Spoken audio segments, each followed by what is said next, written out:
Hi there, my name is Randy Helm. The three main financial reports are the income statement, the balance sheet, and the statement of the cash flows.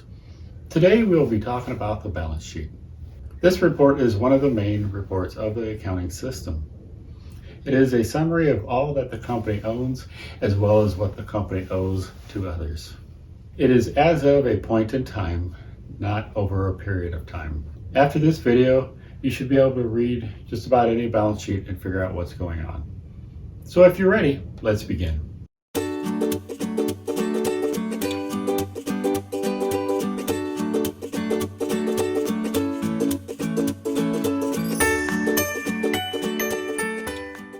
You can see from the headings that we are looking at the balance sheets for 2 years, 2019 and 2020.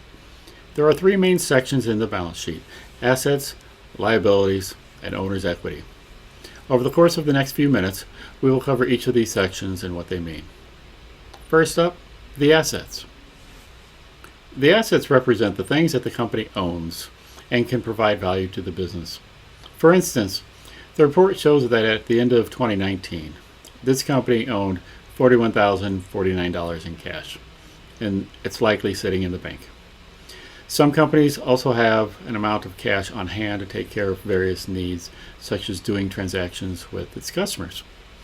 This is often called petty cash and may be shown on a separate line, or it might be lumped together with this account. At the end of 2020, the cash balance went up to $76,404. Accounts receivable is the account that represents what customers owe when they did not pay right away. Perhaps they were given payment terms like 30 days, same as cash. When using the accrual method of accounting, sales are reported when the customer walks away with the product, instead of necessarily when the cash comes in the door. The company shows a balance in its receivable to account for this. The amount is owed to the company from the customer. Even though our company does not have the cash yet, it is deemed to own an asset in the form of the receivable balance. It is expected to turn into cash in 30 days when the customer pays the bill. Notice that the accounts receivable balance increased from 2019 to 2020. You should dig into the details to understand why. If you have customers that are not paying their bills, you will need to hunt them down and do some collections. It could be that all the customers are current, but you just had a lot more sales on credit at the end of 2020. And that is why the balance increased. The details will tell you more. Inventory is the product that the company has on its shelves waiting for customers to buy it. For a bar or a restaurant, the inventory is liquor, beer, soda, food.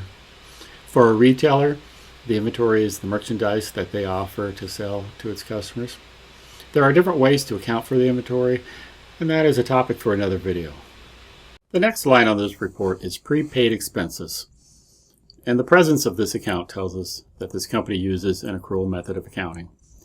We will dig into accrual accounting versus cash accounting in a separate video. In this case, the company paid for an insurance policy that covers 1 year, and they will expense this policy over the course of the year based on the terms of the policy. Because they paid for it all at once, the unused portion is considered an asset and is shown here on the report. The line current assets is a subtotal of the amounts above this line. This is the amount of assets that are expected to be used up within 1 year, hence the term current. Again, if we think about a restaurant, the food is inventory and it's not going to last long. They would only keep enough food on hand to take care of their short-term needs.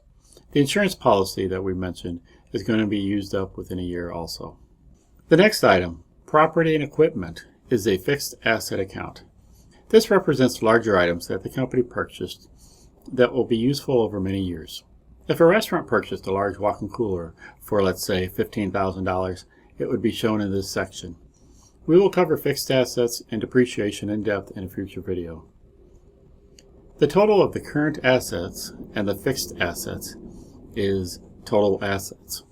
This is the book value of all the assets that the company owns at the date of the report. Now, when we say book value, what we mean is that this is the value showing up on the books.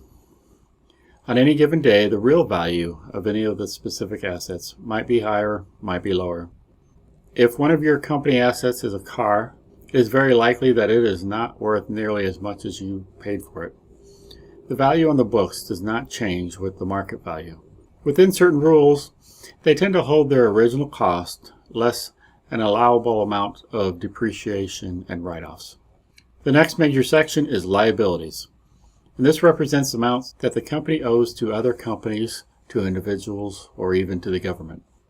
Accounts payable is for when you buy something from a supplier, but are allowed to pay for it at a later date. Suppose you buy merchandise from a wholesale house every week, and they allow you to pay your bill at the beginning of the next month. The amount that you owe would be recorded in accounts payable until you paid for it. Accrued liabilities is another account that comes up when a company uses the accrual method of accounting. It is a way of acknowledging that you owe somebody for something that you took use of or took possession of. For instance, suppose you hired a plumber to fix your bathrooms. Before he started, he gave you a quote on what he thinks it will cost. When he left, you didn't pay yet, and he actually didn't give you an invoice either. But you know the job should be about the amount of the quote, plus or minus. You could record it right away based on the quote, since the job is done, and you are fairly certain how much it's going to be. You don't record it in accounts payable because you haven't actually received the invoice yet, so you accrue the liability in the accrued liabilities account. Here is another example of using accrued liabilities. Suppose you were looking at your reports and you noticed that you did not pay the monthly rent yet, but you know you were going to. You can record the rent expense, but put the amount in the accrued liabilities account. When you actually make the payment, you reduce the accrued liability and also reduce cash. Doing this allows you to show the rent expense in the proper month, even though you didn't pay it on time. Now we find another subtotal here. This one is current liabilities. And much like the current assets, it is expected that these will be taken care of within 1 year. In our case, it is the total of accounts payable and accrued liabilities. Now your specific company might have more accounts than this, but in this example we only have 2. The next line we have is debt. Specifically, this is an amount that the company owes to its bank.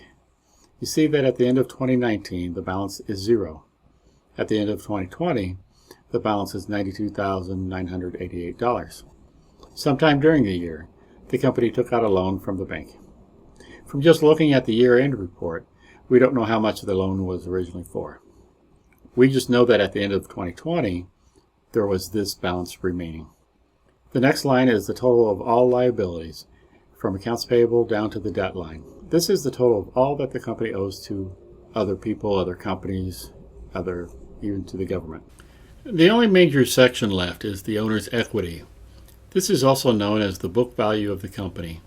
If the company were to sell off all of its assets, at cost if it could, and pay off all of its liabilities, the remaining amount is the owner's equity. Equity capital represents the amount received from the owners to invest in the business. If we assume that there were 2 owners, each with a 50% stake in this company, each owner would have contributed $35,000 in this company. Returned earnings is the accumulation of all the company's earnings and losses over time. If the owners had taken some money out of the company as owners' distributions, it would have come out of this amount. When this grows, the owners have more net worth in the company. You can see in our example that it decreased from 2019 to 2020. That decrease could be from a combination of company losses or owner withdrawals. It is not possible to tell from this report. The total at the bottom of this report is the total of all liabilities and owner's equity. If you notice, it matches with the balance of the total assets. And this is not an accident. You may have heard of the basic accounting equation. If not, here it is. Assets equals liabilities plus equity. And this will always be true. If you find that it is not, it means that there is an error somewhere in the balance sheet. If you have an accountant prepare this report for you, it had better balance before you receive it, or else give it back to them and have them fix it. If you are the one preparing this report, you need to make sure it balances. That wraps up our discussion on the balance sheet. Join us again as we cover different reports, different accounts, and other things that you need to know in order to manage your business better. This has been Managing Your Business by the Numbers. My name is Randy Helm. Thank you for watching this video. Be sure to look for new videos from me soon. If you liked what you saw, be sure to subscribe to this channel and hit the notification bell so that you do not miss out on any new material. Also, please leave a comment down below if there is a topic you would like me to cover. Until next time, have a good day.